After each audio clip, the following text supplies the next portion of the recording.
பிள்ளைகளுக்காகவும் TV மூலமாய் பார்க்கிறவர்களுக்காகவும் YouTube மூலமாய் பார்க்கிறவர்களுக்காகவும் மேலே அமர்ந்திருக்கிற எருசலேம் ஜெபசபை மக்களுக்காகவும் படிக்கட்டில் அமர்ந்து கொண்டு கீழே படிக்கட்டில் அமர்ந்து கொண்டு கீழே அமர்ந்து கொண்டிருக்கிற ஒவ்வொரு பிள்ளைகளுக்காகவும் இயேசு கிறிஸ்துவின் அன்பான நாமத்தில் என்னுடைய வாழ்த்துதலையும் என்னுடைய சோத்திரத்தையும் தெரிவிக்கிறேன். கர்த்தரை ஆசீர்வதிப்பாராக. நீங்க எங்கே அமர்ந்திருந்தாலும் எதன் மூலமாக நீங்கள் பார்த்து கொண்டிருந்தாலும் விசேஷித்த ஆசீர்வாதத்தை கர்த்தர் கொடுக்க அவர் வல்லவராயிருக்கிறார். இன்றைக்கும் ஆண்டுடைய சமூகத்திலே தேவனுடைய வார்த்தையை கேட்டுக் கொண்டிருந்த வேளையிலே தேவன் எனக்கு ஒரு வார்த்தை கொடுத்தார். அதை பேசுவதற்காகத்தான் ஆயத்தமாய் இருந்தேன் வாக்குத்தத்த செய்தியாக. திடீரென்று கடந்த நாட்களிலே ஒரு வசனத்தை மாத்திரம் உள்ளத்தில் பதிந்தது போல இருந்தது. அவர்கள் என் ஜனமாயிருப்பார். உங்கிட்ட வருகிற அனைவரும் என் ஜனங்கள், நான் அவர்களுக்கு தேவனாய். என் ஜனங்கள் படுகிற உபத்திரவங்களையும் பாடுகளையும் வேதனைகளையும் நான் அறிந்திருக்கிறேன். ஆகையினால் என் ஜனங்களுக்கு நீ சொல்ல வேண்டியது இதுதான், அவர்கள் என் ஜனங்களாயிருப்பார்கள். நான் அவர்களுக்கு 8ஆம் மாதம் முதல் நாளில் இருந்து எங்களை மாதம் முடிகிற வரைக்கும் நீங்க சொல்லணும், ஆண்டவரே நான் உமது ஜனம், நீர் எங்கள் தேவன், நாங்கள் உமது ஜனங்கள், நீர் எங்கள் தேவனாயிருக்கிறீர். ஆகையினாலே இன்றைக்கு இந்த செய்தி உங்களுக்கு கொடுக்கும் பொழுது தேவன் பலத்தை செய்வார் என்று நான் நம்புகிறேன். கர்த்தரே, எசேக்கியேல் 11ஆம் அதிகாரம் 20ஆம் வசனம். அவர்கள் என் ஜனமாய் இருப்பார்கள். எசேக்கியேல் 11ஆம் அதிகாரம் 20ஆம் வசனம். அவர்கள் என் ஜனமாய் இருப்பார்கள். அவர்கள் இந்த ஜனங்கள். பல பேர் கேட்கிறார்கள், இவர்கள் ஆண்டுடைய பிள்ளைகளா, நீ ஆண்டுடைய ஜனமா? அவங்க கேட்க கேட்க நமக்கே கொஞ்சம் சந்தேகம் வந்து விட்டது. நம்ம ஆண்டுடைய பிள்ளை தானா, ஆண்டுடைய பிள்ளைகள் தானா? ஆண்டவர் உறுதிப்படுத்தினார், அவர்கள் என் ஜனமாய் இருப்பார்கள், நான் அவர்கள் தேவனாய் இருப்பேன். அவர்களுக்கு நான் தேவனா. ஆகஸ்ட் மாதம் முதல் நாளிலே நாம் நினைத்துக் கொள்ள வேண்டும், சொல்லிக் கொள்ள வேண்டும், ஆண்டவரே நான் உமது ஜனமாய் இருக்கிறதற்கு நான் என்ன தவறு செய்திருக்க வேண்டும், நான் என்ன சாட்சி பெற்றிருக்க வேண்டும். நீ சொல்லியிருக்கிறீரே, அவர்கள் என் ஜனமாய் இருப்பார். ஏன் தேவனை காண்பித்தார் என்றால், நீங்கள் வாசித்து பாருங்கள். எரேமியாவின் புஸ்தகம் 32ஆம் அதிகாரம் 38 41. அவர்கள் என் ஜனமாய் இருப்பார்கள். எடுத்துக் கொள்ளுங்கள். எரேமியா 38 41 வரைக்கும் பாருங்கள். அவர்கள் என் ஜனமாய் இருப்பார்கள், நான் அவர்கள் தேவனாய் இருப்பேன். அவர்கள் தங்களுக்கும் தங்கள் பின்னணியாருக்கும் பின் சந்ததியாருக்கும் தங்கள் பிள்ளைகளுக்கும் தன் பிள்ளைகளுக்கும் நன்மையுண்டாகும்படி சகல நாட்களிலும். எப்படி அவனுக்கு இதுவரைக்கும் தீனி அனுபவிச்ச, ஆனா இன்றிலிருந்து கர்த்தருக்கு நன்மையே செய்யப்படுகிறார். உனக்கு சகல நாளிலும் நன்மை உண்டாகும்படிக்கு, எனக்கு பயப்படும்படிக்கும் நான் அவர்களுக்கு ஒரே இருதயத்தையும் ஒரே வழியையும் கட்டளையிட்டு. ஒரே இருதயம் ஒரே வழி. உன் இருதயம் இங்கு அங்கு போக விட மாட்டார். நீ இன்னும் உன் இருதயத்தை வேற யாருக்கோ அங்கிருந்து கர்த்தரே வைத்துக் கொள்வார்.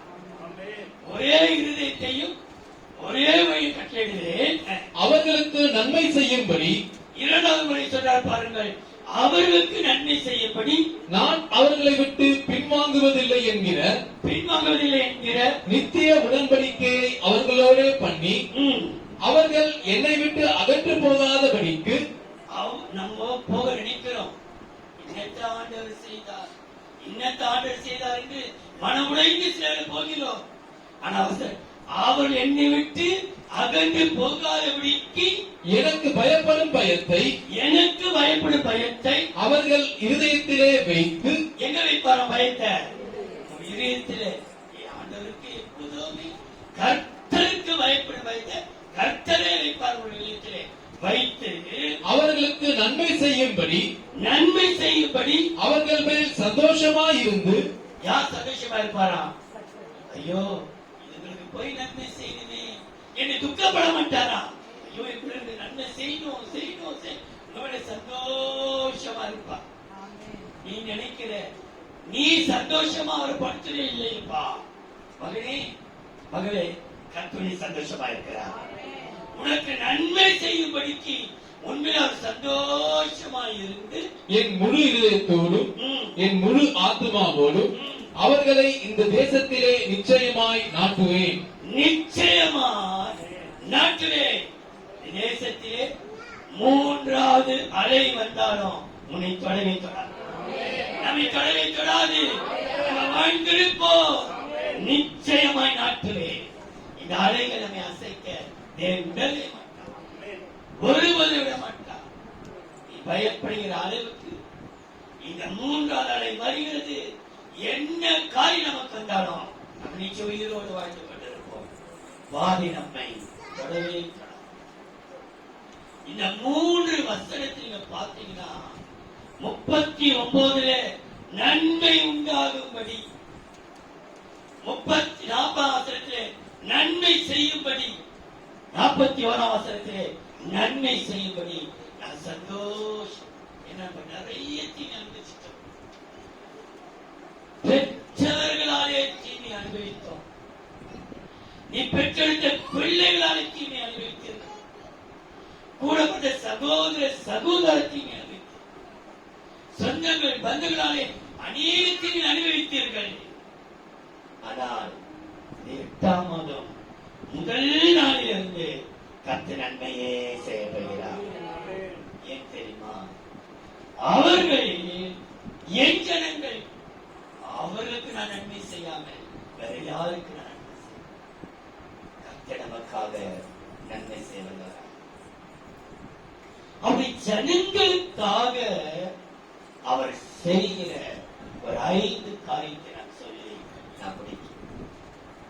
அவர்கள் என் ஜனங்களாயிருக்கிறார். எதற்காக? யாத்திராகமம் முதல் குறிப்பு 32ஆம் அதிகாரம் 14ஆம் வசனம். அப்பொழுது கர்த்தர், யாத்திரா 14. அப்பொழுது கர்த்தர் தமது ஜனங்களுக்கு செய்ய நினைத்த தீங்கை செய்யாதபடிக்கு பரிதாபம் கொண்டார். என்ன செய்தாரா? தமது ஜனத்தின் மீது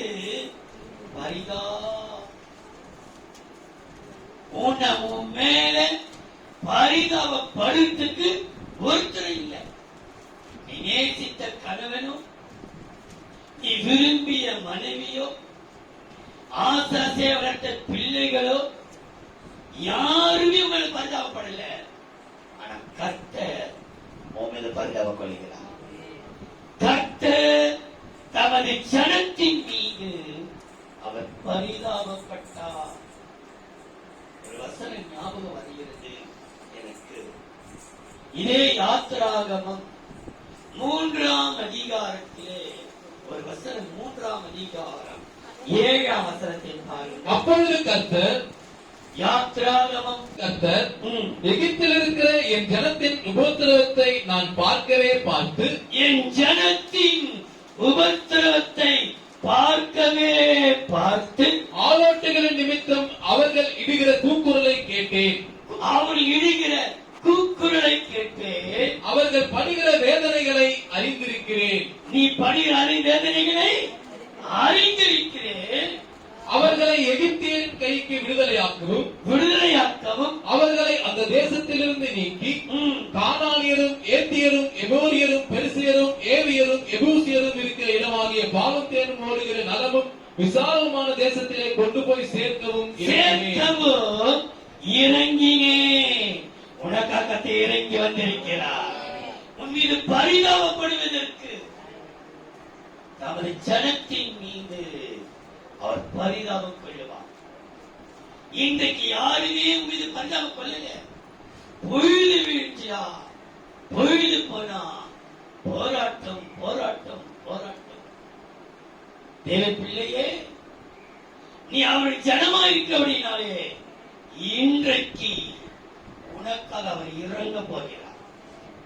என் ஜனம் படுகிற உபத்திரவத்தை பார்க்கவே பார்த்து அவர் இடுகிற கூக்குரலை கேட்கவே கேட்டு அவருடைய வேதனைகளை அறிந்திருக்கிறேன். நீ படுகிற வேதனை கொஞ்சம் நிச்சயமில்லை.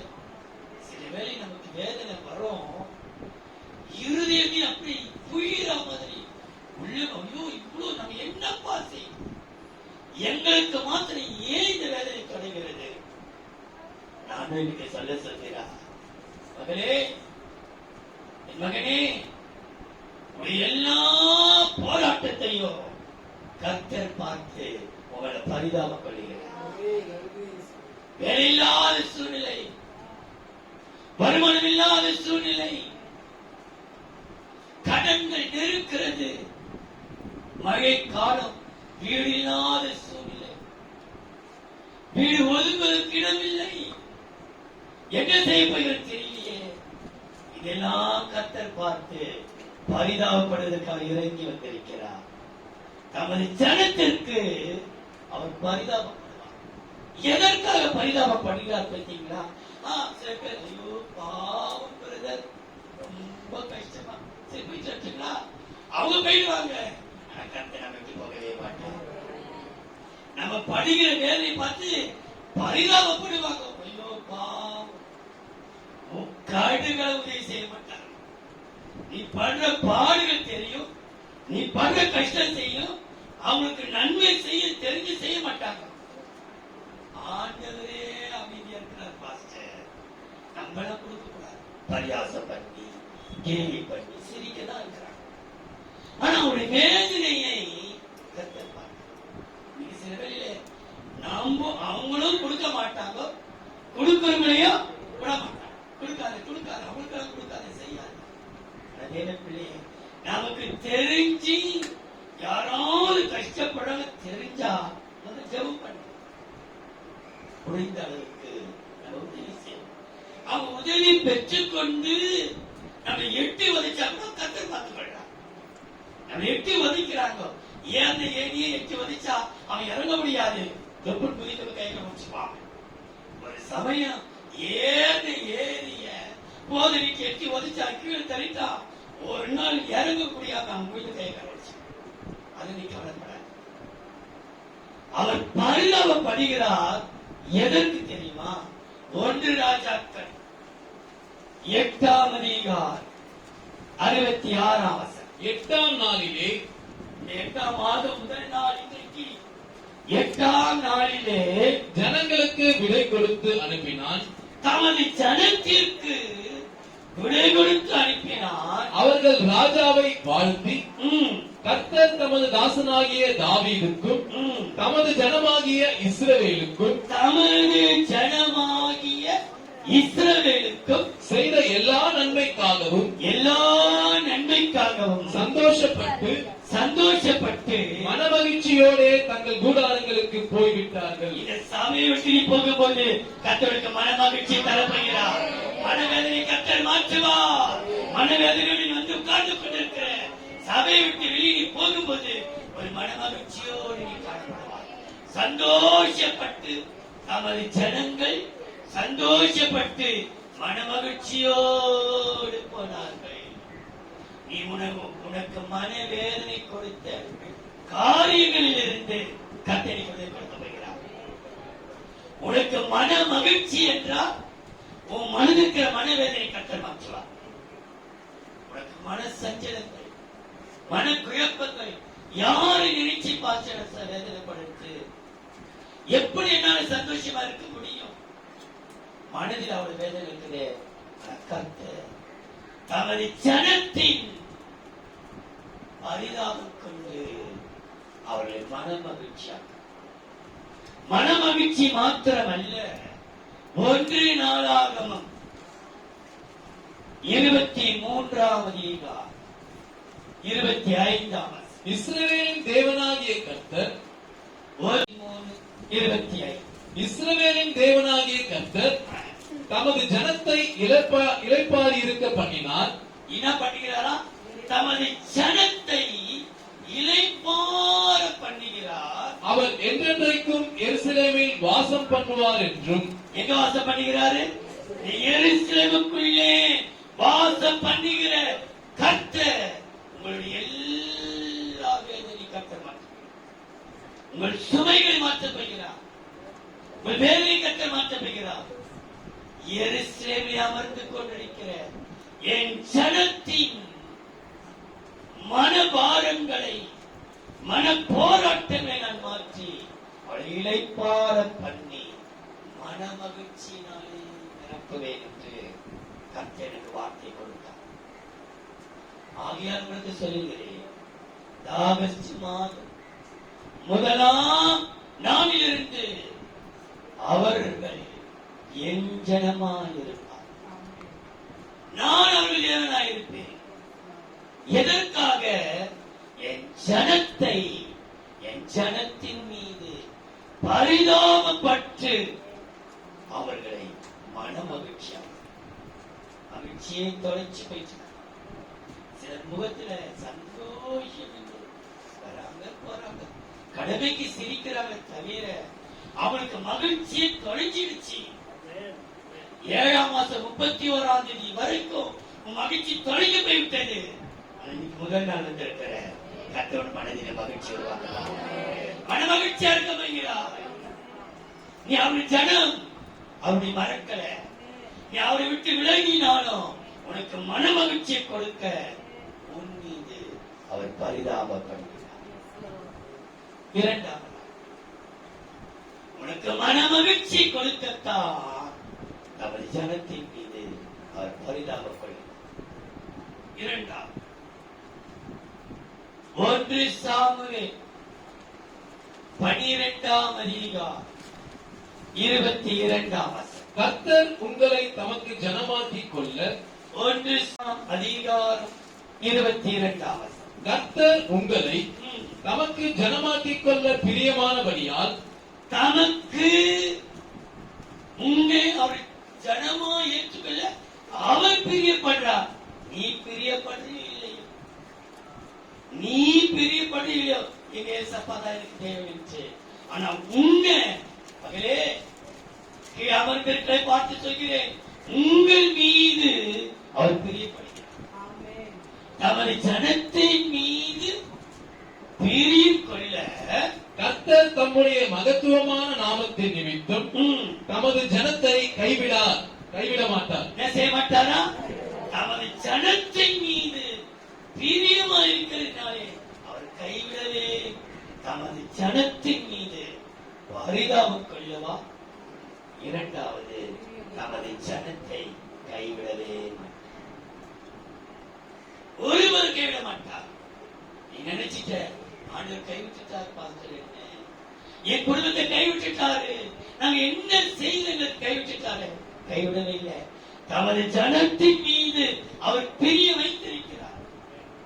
நீங்க சில வேளையில நீங்க யோசிக்கிறது, வசனத்தை இங்க வாசித்து பாருங்கள். யூதர்கள் வந்து இயேசு கிட்ட சொல்றாங்க, நீ சிநேகிக்கிற அந்த குறிப்பிட்ட லாசரு மரித்து விட்டார். நீர் சிநேகிக்கிற, அப்ப லாசர் சிநேகிக்கிற, லாசர் சிநேகிக்கிற, இயேசுதான் லாசர் சிநேகிக்கிறார். நீர் அன்பாயிருக்கிற நண்பன் நோயாயிருக்கிறார்.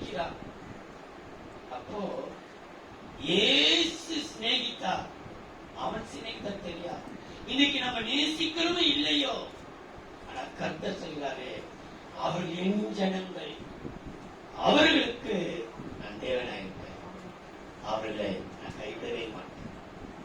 இந்த 1ஆம் தேதிக்கு பிற்பாடு உன்னை தேவன் கைவிட்டதாக சரித்திரமே இருக்காது. நீங்க பாருங்க, அவர்களை கைவிடவே மாட்டார். நீங்க வாசித்து பாருங்க. ரூத்தின் புஸ்தகம் 1ஆம் அதிகாரம் 6ஆம் வசனம். கர்த்தர் தம்முடைய ஜனங்களை சந்தித்து, கவனியுங்கள், ரூத் 1ஆம் அதிகாரம் 6ஆம் வசனம். கர்த்தர் தம்முடைய ஜனங்களை சந்தித்து தமது ஜனங்களை சந்தித்து அவர்களுக்கு ஆகாரம் அருளினார் என்று. என்ன அறினாரா? தமது ஜனங்களுக்கு ஆகாரம் அருளினார். இந்த பயங்கரமான எல்லா லாக்டவுனிலேயும் தமது ஜனத்துக்கு ஆகாரம் குறை வைக்கவே இல்லைப்பா. நமக்கு முதலாளிங்க நம்ம ஜன கொடுக்கலாமா கொடுக்க கூடாதா, மொழி சம்பளம் போட்டாங்க, பாதி சம்பளம் போட்டாங்க, கால்வாதி ஆக்குறாங்க, கடைசியா சொல்லிட்டாங்க நீ வந்துட்டு போற ஏதாவது கொடுக்கறது அப்படி நம்ம எல்லாமே நம்மளோட வேலையை பூச்சி எடுத்தாங்க. கொடுக்கும்போது கொடுக்க மறந்துட்டாங்க. ஆனா கர்த்தர் தமது ஜனங்களை சந்தித்து அவளுக்கு ஆகாரம் அருளினார். ஆகாரம் ஒரு குறை இல்லாமல் ஆவிக்குரிய ஆகாரத்தையும் மாம்சத்துக்குரிய ஆகாரத்தையும் அப்படி ஜனங்களுக்கு அருளினார். ஏன் தெரியுமா? தமது ஜனத்தை அவர் கைவிடாமல் ஆகாரம். ஏன் தெரியுமா ஆகாரம் அருளினார்? நீங்க வாசித்து பாருங்கள். எரேமியா 24ஆம் அதிகாரம் 5, 6, 7. நான் இவ்விடத்திலிருந்து. நீ எடுத்து கொஞ்சம் பாருங்கள். தேவன் தம்முடைய ஜனங்களுக்கு எப்படி செய்தார் பாருங்கள். எரேமியா 5, 6, 7. நான் இவ்விடத்திலிருந்து கல்தேய தேசத்துக்கு சிறைப்பட்டு போகவிட்ட யூதரை நான் அந்த நல்ல அத்திப்பழங்களுக்கு ஒப்பிட்டு, யூத ஜனங்கள் துதிக்கிற ஜனங்களை நல்ல அத்திப்பழங்களுக்கு ஒப்பிட்டு அவர்களுக்கு நன்மையுண்டாக அவர்களை அங்கீகரிப்பேன். எப்படின்னா இதுவரைக்கும் தீமைதான் அனுபவிச்ச, திரும்ப திரும்ப வந்தது உனக்கு நன்மை உண்டாக நன்மை உண்டாக நன்மை. இயேசுவின் நாமத்திலே சொல்கிறேன், உங்களுக்கு நன்மை உண்டாக போகிறது, நல்லதே நடக்க போகிறது. குடுகுடுக்காரன் சொல்லல, கர்த்தருடைய வார்த்தையை சொல்றேன். நல்ல காலம் இருக்குது, நல்ல காலம் இருக்குது, நல்ல நீ கொடுக்குற 10 ரூபாய்க்கு அவன் சொல்லிட்டு போறான். அவனுக்கு நல்ல காலம் பொறுக்குதே இல்லையோ, உங்களுக்கு நல்ல காலம் பொறுக்க கற்றுக்கிறது. நன்மை உண்டாக போகிறது. 7 மாதம் தீனி அனுபவிச்சிட்டீங்க. பொழுதுச்சா பொழுது பண்ணா இவ்வளவு சமீபத்தில் நீங்க கேள்விப்பட்டீர்கள். அப்படி லாக்டவுன் வரப்போது, லாக்டவுன் வந்துருச்சு ஒண்ணுமே கத்தோட விட மாட்டா. நன்மை உண்டா? நீ ரொம்ப தீமை அனுபவிச்சிட்ட, நீ படாத பாடுபட்டுட்ட. நீங்க நீ ஜீவனோடு இருப்பது கர்த்தருடைய கிருபை. ஆனாலும் இப்போது நீ பல பாடுகள் பட்டுக் கொண்டுதான் இருக்கிற. இப்போது நீ பாடுகள் பட்டுக் கொண்டுதான். தேவ பிள்ளைகளே, இன்றைக்கு உனக்கு நன்மை உண்டாகும்படிக்கு அங்கீகரிப்பேன். அவர்களுக்கு நன்மை உண்டாக. திரும்ப சொல்றார் பாருங்க, அவர்களுக்கு நன்மை உண்டாக நான் என் கண்களை அவர்கள் மேல் வைத்து. என்ன வைப்பாரா? கண்களை என் ஜனங்கள் மீதே வச்சிருப்பேன். என் பிள்ளைகளுக்கு யாராவது மாயம் பண்றாங்க, மந்திரத்துக்கு போறாங்க, பொய் சொல்ல போறாங்க, எங்கன்னா நமக்கு விரோதமா சில ஜனங்கள் கிறிஸ்தவர்களே சில மாய மதத்துக்கு போறாங்க. அத்திய கத்திரை கட்டு பார்த்துக்கணும். ஆனா நம்மளை தொடர்ந்தே விடவே மாட்டாங்க. சில பேர் சொல்றாங்க மந்திரம் செய்துட்டாங்க, மந்திரம் செய்து உண்மை பார்வோன் கிட்ட அந்த மோசே வந்து தேவனுடைய கோலை போட்டாரு. உடனே பார்வன் பக்கத்துல மந்திரவாதிகள் போல. அப்போ பார்வோன் மந்திரத்திலேயே வாழ்க்கை ஆட்சி நடத்தி கொண்டிருந்தான். மாயம், மந்திரம், பூஜை, சில பேர் யாகம் எல்லாம் மந்திர ஆலோசனை கேட்ட ஜனங்கள். மாயத்துக்கும் மந்திரத்துக்கும் சில பேர் தடிக்க விழுந்தா மாய மந்திரத்துக்கு. ஆனா தேவ பிள்ளையே, ஒரு நாளும் மந்திரத்தினாலே மாங்காய் காய்க்க வைக்காது. சும்மா அப்படி நம்முடைய பலவீனத்தை நிமித்தமா தாக்க வைக்காம நீ கர்த்தருக்குள் உறுதியா இருப்பாய். இஸ்ரவேலுக்கு விரோதமான மந்திரவாதம் இல்லவே இருக்க விட மாட்டார். போடப்பட்டிருக்கிறது. வாசிப்பா. என் கண்களை அவர்கள் மேல் வைத்து அவர்களை இந்த தேசத்துக்கு திரும்பி வர பண்ணி அவர்களை கட்டுவேன். அவர் என்ன செய்வாரா? கட்டுவேன். அவர்களை இடிக்க மாட்டேன்.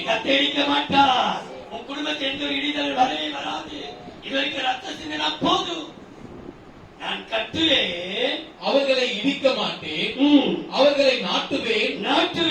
அவர்களை பிடுங்க மாட்டேன். நான் கர்த்தர் என்று அறியும் இருதயத்தை அவர்களுக்கு கொடுப்பேன். அவர்கள் என் ஜனமாய் இருப்பார்கள். நான் அவர்கள் தேவனாய் இருப்பேன். அவர்கள் தங்கள் முழு இருதயத்தோடும் என்னிடத்துக்கு திரும்புவார்கள் என்று. இதுவரைக்கும் பாதி இருதயத்தோடு இருந்த, கால்வாசியோடு இருந்த, ஆனா ஈண்டெடுத்து உன்னை அறியாமல் உன் கர்த்தர் பக்கம் திரும்ப போகிறது. உன்னை அறியாமல் நீ கர்த்தருக்காகவே வாழப் போகிற. யார் யாருக்கும் உயிரை கொடுத்துட்டு இருந்த, நீங்கள் கர்த்தருக்காகவே உடைய திருப்பப்படுத்துகிறது. அவருடைய இறைத்தை திருப்புவேன் என்று இஸ்ரவேலின் தேவனாகிய கர்த்தர் சொல்லுகிறார். கர்த்தரே உனக்கு அந்த ஜனங்களை கைவிடாமல் ஆகார் வேண்டி இந்த நாள் கொண்டு உன் வீட்டிலே அப்பமோ எண்ணெயோ ரசமோ பருப்போ அரிசியோ ஒன்று குறைபடாது. இயேசு கிறிஸ்துவின் நாமத்திலே சொல்லுகிறேன். உன் வீட்டின் அப்பத்தையும் தண்ணீரையும் அளவில்லாமல் கர்த்தர் அசைக்க வைக்கிறார். கர்த்தரே உனக்கு ஆகாரம் அளிக்க வைக்கிறார். உன் பரிசு குறையவே குறையாது. உன் மணி பரிசு குறையவே குறையாது. இயேசுவின் நாமத்தில் உன்னை சந்தோஷப்படுத்திருக்காக நான் சொல்லவில்லை. கர்த்தரை வார்த்தை சொல்ற. கர்த்தர் தன் ஜனத்தை சந்தித்து ஆகாரம் அருளினார். உனக்கு அவ்வளவு பணத்தை கொடுக்க போகிறார். உன் கை நிறைய கர்த்தர் கொடுத்து நடத்த போகிறார். குறைவே இருக்கா? அவர்கள் என் ஜனங்கள். அவர்கள் மேல் நான் பரிதாபம் கொண்டு அவர்களுக்கு என்ன செய்வேன்? மனமகிழ்ச்சி. அவர்கள் என் ஜனங்களாய் இருக்கிறதுனாலே அவரை கைவிடாமல் மூன்றாம் சங்கீதம் 29ஆம் சங்கீதம் 11ஆம் வசனம். கர்த்தர் தமது ஜனத்திற்கு பலன் கொடுப்பார். 11. கர்த்தர் தமது ஜனத்திற்கு பலன் கொடுப்பார். தமது ஜனத்திற்கு பலன் கொடுப்பார். கர்த்தர் தமது ஜனத்திற்கு சமாதானம் அருளி அவர்களை ஆசீர்வதிப்பார். 3 ஆசீர்வாதம் சொல்லப்பட்டது. கர்த்தர் தமது ஜனத்திற்கு பலன் கொடுப்பார். தமது ஜனத்திற்கு சமாதானம் கொடுப்பார். தமது ஜனத்திற்கு ஆசீர்வாதத்தை கொடுப்பார். ஆகஸ்ட் மாதம் இதுவரைக்கும் இல்லாத ஒரு புதிய பலன் உன் சரித்திரத்தை இறங்கப்படுகிறது. உன்னை ஆட்டி படைக்கிற எல்லா பலவீனத்திலிருந்து இன்றைக்கு கர்த்தரோடு இறங்கப்படுகிறார். உன் சரீர பாடுகள், முதுகு வலி, தலைபாரம், கால் சுழிக்கிறது, நடக்க முடியல, பாஸ்டர் நடந்தா எலும்பு நடக்க டக்கு டக்கு வராயுது, எல்லாத்தையும் கர்த்தர் மாற்றி அமைக்கிறார். புது பலன் உனக்கு தமது ஜனத்திற்கு கர்த்தர் பலன் கொடுப்பார். அவளுக்கு சமாதானம் அருள்வார். அவளை ஆசீர்வதிப்பார். தேவன் பலனால் நிரப்பப்படுவார். தமது ஜனங்களுக்கு பலன் கொடுப்பார். தமது ஜனங்களை கைவிட மாட்டாராம். தமது ஜனங்கள் மீது பரிதாபம் கொள்வாராம். ஏன் அப்படி? அவர்களுக்கு நான் தேவனாயிருக்கிறது. அவர் பலன் கொடுக்கிறார். பலன் எதற்காக கொடுக்கிறார் பாருங்கள். 111ஆம் சங்கீதம். சங்கீதம் 111 6 9 10.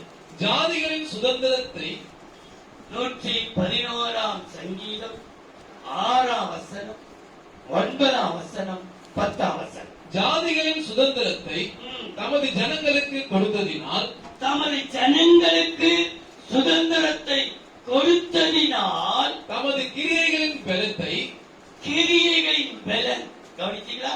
பலத்தை அவர்களுக்கு தெரியப்படுத்தினார். தெரியப்படுத்தினார். பெரிய பலன். உனக்கு எந்த பலனும் இல்ல, வாய் பலம் இல்ல, பணபலமும் இல்ல, ஆள் பலமும் இல்ல, தோளுக்குள்ள சுமக்கிற எந்த பலமும் இல்ல. ஆனா நான் அவனை பலப்படுத்தல. பலனை அறிந்து கொள். கர்த்தர் அறிவிக்கிறார், தெரிவிக்கிறார். நான் உனக்கு பலனை தருணி தெரிவிக்கிறார். அவர் தமது ஜனத்திற்கு மீட்பை அனுப்பி தமது ஜனத்துக்கு மீட்பை அனுப்பி தமது உடன்படிக்கையை நித்திய உடன்படிக்கையாக கட்டளையிட்டார். அவருடைய நாமம் பரிசுத்தமும் பயங்கரமுமானது. கர்த்தருக்கு பயப்படுதலே ஞானத்தின் ஆரம்பம். அவருடைய கற்பனைகளின்படி செய்கிற யாவருக்கும் நற்புத்தி உண்டு. அவருடைய கற்பனைகள் நடக்கிற யாருக்கும் நல்ல புத்தி உண்டு. புத்தி உண்டா? நற்புத்தி உண்டு. நல்ல புத்தி. நமக்கு கெட்டு போன புத்தி இல்ல. நமக்கு எல்லாரும் நல்லா வாழணும், சந்தோஷமா இருக்கணும், அவங்க குடும்பம் சமாதானமா இருக்கணும், அவங்க குடும்பம் சீர்படணும், சிகழணும். நமக்கு நற்புத்தி.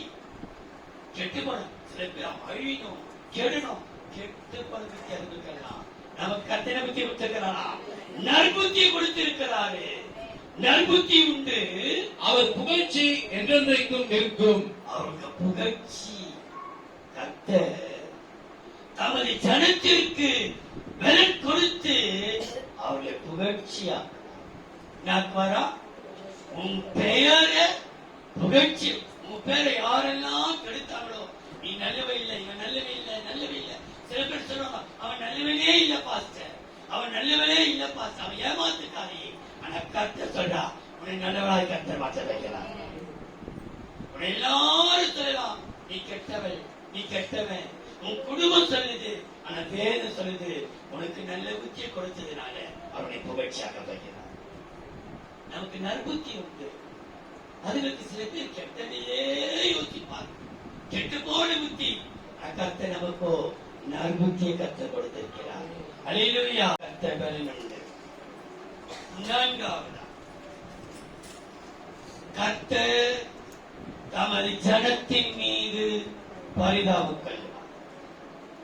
கர்த்தர் தமது ஜனத்தை கைவிட மாட்டார். கர்த்தர் தமது ஜனத்தை பலன் தரும். தமது ஜனத்திற்கு பலன் தந்து புகழ்ச்சியா பரிதாபப்பட்டு மனமகிழ்ச்சியா கைவிடாமல் ஆகாரம் தருவார். பலன் தந்து புகழ்ச்சி. நான்காவது, ஏசாயாவின் புஸ்தகம் 25ஆம் அதிகாரம் 8ஆம் வசனம். அவர் மரணத்தை ஜெயமாக விழுங்குவார். ஏசாயா 25:8. அவர் மரணத்தை ஜெயமாக விழுங்குவார். கர்த்தராகிய தேவன் எல்லா முகங்களிலும் இருந்து, எல்லாம் இன்னைக்கு சின்ன பிள்ளைகள் இருந்து பெரியவருக்கு விடுகிற எல்லார் முகத்தில் இருக்கிற கண்ணீரை என் தேவன் கிடைக்க வல்லவராயிருக்கிறார். கீழே அமர்ந்து கொண்டு கேட்கிற பிள்ளைகளே, யூடியூப் மூலமாய் பார்க்கிறவர்களே, டிவி மூலமாய் பார்க்கிறவர்களே, உங்கள் முகத்தில் வருகிற கண்ணீரை என் தேவன் கிடைக்க வல்லவராயிருக்கிறார். எல்லா முகத்தில் இருக்கும் கண்ணீரை துடைத்து தமது ஜனத்தின் நிந்தையை பூமியில் இராதபடிக்கு, தமது ஜனத்தின் நிந்தையை பூமியில் இராதபடிக்கு முற்றிலும் நீக்கி விடுவார். எப்படி நீக்குவாரா?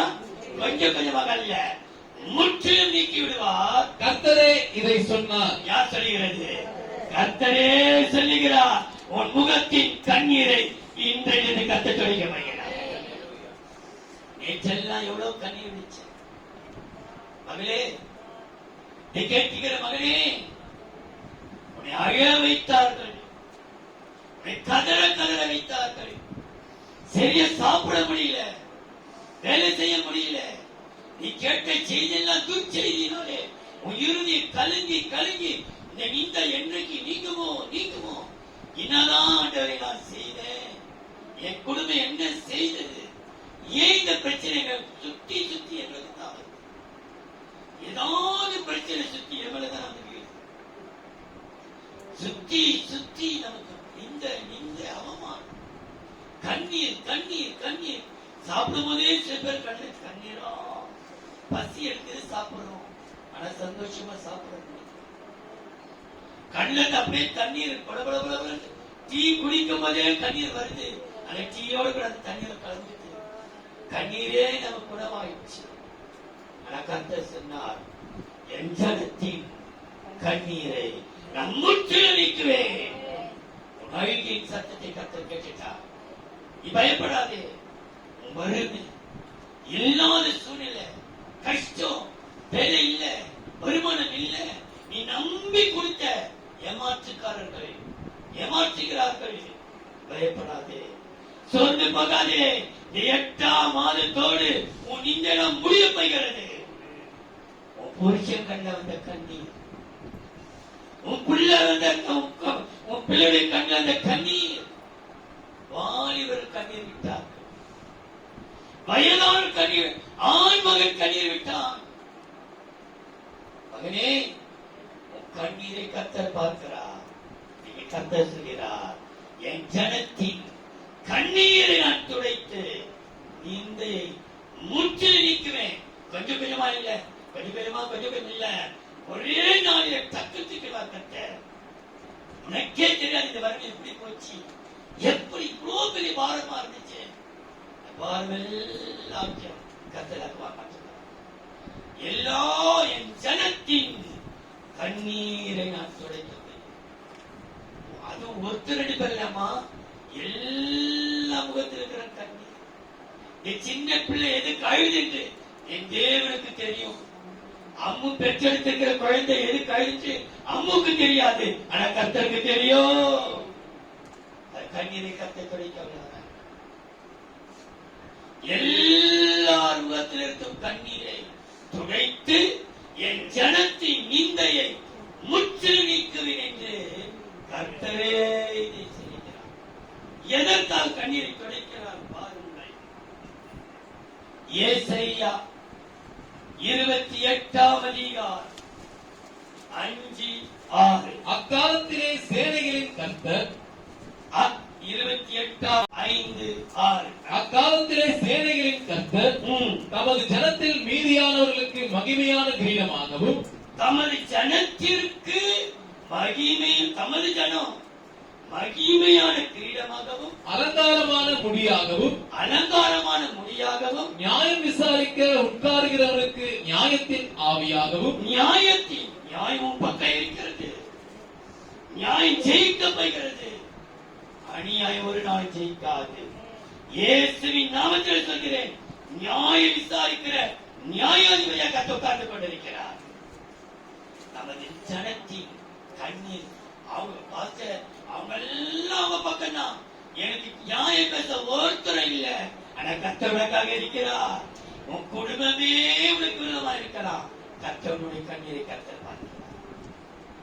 நியாயம் விசாரிக்கிற நியாயத்தின் ஆவியாகவும், யுத்தத்தை அதன் வாசல் மட்டும் திருப்புகிறவர்களின் பராக்கிரமராகவும் இருப்பார். யுத்தம் கர்த்தருடையது, நம்மளால் யுத்தம் செய்ய முடியாது. கர்த்தரே உனக்கு யுத்தத்தை எடுத்து வாசல் வரைக்கும் கொண்டு வருகிறார். அவர் நியாயாதிபதி, நீதியுள்ள நியாயாதிபதி. உன் முகத்தின் கண்ணீரை அவர் துடைக்கிறார். அது மாத்திரமல்ல, அவர் கண்ணீரை துடைக்கிறதுக்கு ஒரு நோக்கம் தெரியுமா? உள்ளத்தின் ஆழத்திலே ஒரு காயம். இதை கேட்டுக் கொடுத்த பிள்ளையே, உன் காயத்தை கர்த்தர் இதை காற்றுவேன் என்று கர்த்தர் வசனத்தை தியானித்து இரவெல்லாம் நான் நினைக்கிறேன், என்னை நீர் கண்ணில் இருந்து என் தலைக்கண்ணெல்லாம் நினைஞ்சிருக்கு. ஆகவே என் ஜனத்தின் அடி காயம் வெளியே சொல்ல முடியல. நீ வாசித்து பார்.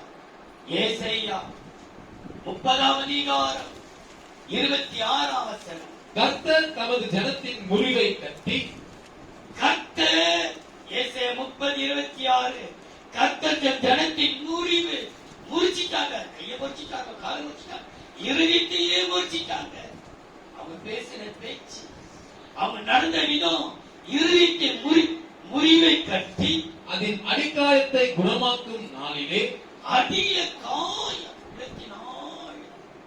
வேற யாருக்குமே ஐயோ, பாஸ்டர் மனைவிக்கா இவ்வளவு போராட்டம், பாஸ்டருடைய பிள்ளைகளுக்கா இவ்வளவு போராட்டம்.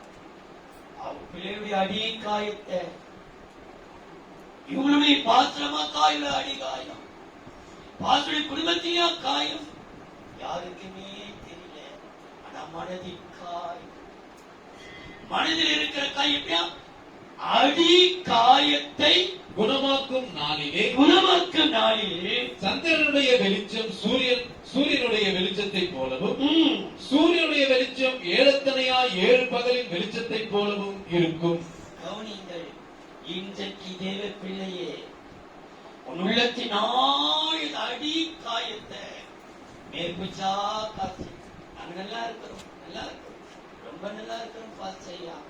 ஆனா உள்ளத்தினால் இருக்கிற காயத்தை யார் அறிவா? யாருமே அறியல. எங்க போய் சொல்லுறது? சொன்ன குடும்பத்துக்கு கேவலமாச்சே, ஜனங்களுக்கு கேவலமாச்சே. இன்னைக்கு கர்த்தர் உன் உள்ளத்தின் ஆழத்தில் இருக்கிற அடி காயத்தை கர்த்தர் ஆற்ற போகிறார். உன் காயத்தை ஆற்றுகிற தேவன். ஒரு நிமிஷம் ஆண்டுகளா கைகளை உயர்த்துவோம். ஆண்டவரே, என் காயத்தை நீ அறிந்திருக்கிறீரையா, எங்கள் காயங்களை அறிந்திருக்கிறையா. வெளியே சொல்ல முடியல ஆண்டவரே, வெளியே சொல்ல முடியாத உள்ளத்தின் காயத்தை ஆற்றுவீராக. பிள்ளைகளுக்காக, எங்களுக்காக நீ காயங்களை ஆற்றுகிறவராச்சே. நிச்சயமாகவே உன் கண்ணீரை துடைத்து உன் காயங்களை கட்டலாச்சு. காயங்களாற்றி இறுதி கண்ணீர் வடிக்கிறதோ, 8ஆம் மாதம் உன் கண்ணீரை துடைக்கிற தேவன் உன் காயங்களை ஆற்று. மனுஷரால் இந்த காயம், உன் சொந்த குடும்பத்தால் இந்த காயம், உன்னுடைய காரியம் எல்லாம் தடைப்படுகிறதுனாலே காயம், காரணமில்லாத காயங்களை என் தேவன் ஆற்று.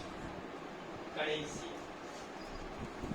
மத்தேயு சுவிசேஷம் 1ஆம் அதிகாரம் 20ஆம் வசனம் 21ஆம் வசனம். அவள் ஒரு குமாரனை பெறுவாள். மத்தேயு 1:21. அவள் ஒரு குமாரனை பெறுவாள், அவருக்கு இயேசு என்று பெயரிடுவாயாக. ஏனெனில் அவர் தமது ஜனங்களின் பாவங்களை நீக்கி அவர்களை ரட்சிப்பார் என்றான். தமது ஜனங்களின் பாவங்களை நீக்கி அவர்களை ரட்சிப்பார். தமது ஜனங்களை ரட்சிப்பார். எல்லா ரட்சிப்பு என்று சொல்லும் பொழுது ஞானஸ்தான ரட்சிப்பை சொல்லல, உங்கள் தேவை நிறைந்த எல்லா சூழ்நிலையும் அவர் ரட்சிப்பார். நமது ஜனங்களின் பாவங்களை நீக்கி பாவத்தை பார்ப்பேன். நான் பாவத்தை செய்துட்டு பாஸ்டர், தெரியாமல் பார்த்தியை கொச்சிட்டேன் பாஸ்டர், தேவனை மன்னிப்பாரா? நிச்சயம் மன்னிக்காதவராக. உன் பாவத்தை எல்லாம் மன்னித்து தேவன் தமது ஜனத்தின் பாவத்தை மன்னித்து ரட்சிப்பார் சொல்லப்பட்டிருக்கிறது. எப்படி ரட்சிக்கிறார் பாருங்கள். லூக்கா எழுதின சுவிசேஷம் 1ஆம் அதிகாரம் 74-75. தமது ஜனத்தை சந்தித்து, இந்த வசனத்தை இப்படியே வைத்துக் கொள்ளுங்கள். இன்னொரு வசனத்தை வாசித்த பிற்பாடு வாசித்து யூதாவின் புஸ்தகம், அது வழி அதிகாரம் தான் 5ஆம் வசனம். நீங்கள் முன்னமே அறிந்திருந்தாலும், கவனியுங்கள், யூதா 1:5. நீங்கள் முன்னமே அறிந்திருந்தாலும் நான் உங்களுக்கு நினைப்பூட்ட விரும்புகிறது என்னவெனில், கர்த்தர் தமது ஜனத்தை எகிப்து தேசத்திலிருந்து வரப்பண்ணி ரட்சித்து பின்பு விசுவாசியாதவர்களை அழித்தார். விசுவாசியாதவர்கள் கொரோனாவில் அநேகர் அழிக்கப்பட்டார்கள். உங்களை என்னையும் கர்த்தர் காப்பாற்றி வைத்திருக்கிறார். 3ஆவது அலையும் வந்தாலும் கர்த்தர் காப்பாற்றுவராயிருக்கிறார். பயப்பட வேண்டாம். இன்னைக்கு கர்த்தர் தமது ஜனத்தை ரட்சித்து அவளை காப்பாற்றினார். எதற்காக காப்பாற்றினார்? லூக்கா எழுதின சுவிசேஷம் 1ஆம் 74-75. தமது ஜனத்தை சந்தித்து தமது ஜனத்தை சந்தித்து மீட்டுக் கொண்டு மீட்கிறார். சந்திக்கிறார், மீட்கிறார். நம்முடைய சத்துருக்களில் நின்றும் அஹ், நம்மை பகைக்கிற யாவருடைய கையில் நின்றும் எங்க இருக்கிறா? சத்துருக்கள் நின்றும் நம்ம பகைச்சினே இருக்கிறாங்க. நம்மள பகையாளிங்க. நம்ம சிரிப்போம், நம்மளை பார்த்து பகைப்பாங்க. நம்ம பார்த்து சிரிக்க போவோம், நம்ம தலை சுமக்குவாங்க. நம்ம இடத்துல கொடுப்போம், அசைட்ட பண்ணுவாங்க, சோதரிச்சிருவாங்க, திருப்பாங்க. தேவ பிள்ளையே, இந்த பகைவெல்லாம் கர்த்தர் மாற்றப்படுகிறார்.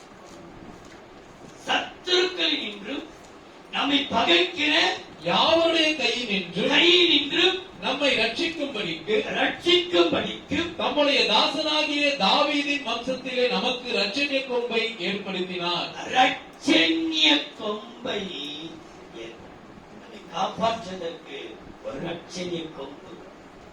ரட்சணிய கொம்பு என்றால் நம்ம ஆண்டவராகிய இயேசு கிறிஸ்துவை நான் சுட்டி காண்பிக்கிறேன். கர்த்தர் தமது ஜனத்தை ரட்சித்து என்றென்றைக்கும் அவர் காப்பார், உயிரோடு காப்பார். மற்றவரை அழிச்சது போல அல்ல, விசுவாசியாதவர்களையோ அழித்தார். அவரை நம்பி இருக்கிறோம். நமக்கு தேவன் காக்க வல்லவராக இருக்கிறார். ரட்சணிய கொம்பு நம்ம தலைமையில் இருக்கக்கூடிய வசனம் சொல்கிறது, சவுலுக்கு குப்பியில குப்பில கண்ணாடியில கொண்டு வந்து உடைஞ்சிச்சு. தாவீதுக்கோ கொம்பினால தைலத்தை கொண்டு வந்த அபிஷேகம். தாவீதுக்கு கொடுக்கப்பட்ட அபிஷேகம் ரட்சணியத்தின் கொம்பு அபிஷேகம். ஆகினாலே ரட்சணிய கொம்பு என்கிற ஆண்டவர் அவன் ஜனத்திற்கு ரட்சித்து அவளை காப்பாற்றார். தேவன் ஆகஸ்ட் மாதம் முழுவதும் அவர்கள் என் ஜனங்களாயிருப்பார்கள், நான் அவர்களுக்கு தேவனாக. என் ஜனங்களை நான் பரிதாபம் கொண்டு மனமகிழ்ச்சி, என் ஜனங்கள் மீது வெறுங்கொடு கைவிடாமல் ஆகாரம், என் ஜனத்தை பலப்படுத்தி புகழ்ச்சாட்டி, என் ஜனத்தின் கண்ணீரை நீக்கி என் ஜனத்தை ரட்சித்து காப்பேன். நம்முடைய சபை பாட்டு புத்தகத்திலே ரட்சணிய கொம்புகளுக்காக, ஆன்லைனில் பார்க்கிற மக்களுக்காக நான் ஜெபிக்கிறேன். வாக்கு கர்த்தர், அவர்கள் என் ஜனங்களாய் இருப்பார்கள், நான் அவர்களுக்கு தேவனாக. என் ஜனங்களை பரிதாபம் கொள்ளுவேன், என் ஜனங்களை கைவிட மாட்டேன், என் ஜனங்களுக்கு பெருந்தருவேன், என் ஜனங்களுடைய கண்ணீரை துடைப்பேன், என் ஜனங்களை ரட்சிப்பேன். எந்த விதத்திலேயும் என் ஜனங்களை யாருக்கு நான் விட்டுக் கொடுத்திட மாட்டேன். அன்பின் தெய்வமே, நன்றியோடு சோதரிக்கிறோம். பிதா, குமாரன், பரிசுத்தாவி நாமத்திலே ஆன்லைன் மூலமாய் பார்க்கிற மக்களுக்காக, யூடியூப்ல பார்க்கிற மக்களுக்காக, டிவியில பார்க்கிறவர்களுக்காக, மேலே அமர்ந்திருக்கிறவர்களுக்காக, படியத்தில் அமர்ந்து கொண்டிருக்கிறவர்களுக்காக, கீழே அமர்ந்து கொண்டிருக்கிறவர்களுக்காக, வெளியெல்லாம் நின்று கொண்டிருக்கிறவர்களுக்காக இயேசு கிறிஸ்துவின் நாமத்தில் வருகிறேன். ஒவ்வொரு மீதும் நீ பரிதாபம் கொள்வீராக. நாங்கள் உமது ஜனங்கள் எங்களை ஆசீர்வதிப்பது உமக்கு பிரியமா இருக்கிறது. வந்திருக்கிற உமது ஜனத்தை நீ ஆசீர்வதியும், ஆசீர்வதியும், ஆசீர்வதியும். நாமத்தை மைப்படுத்திக் கொள்ளும். இயேசுவின் நாமத்தில் ஆமென்.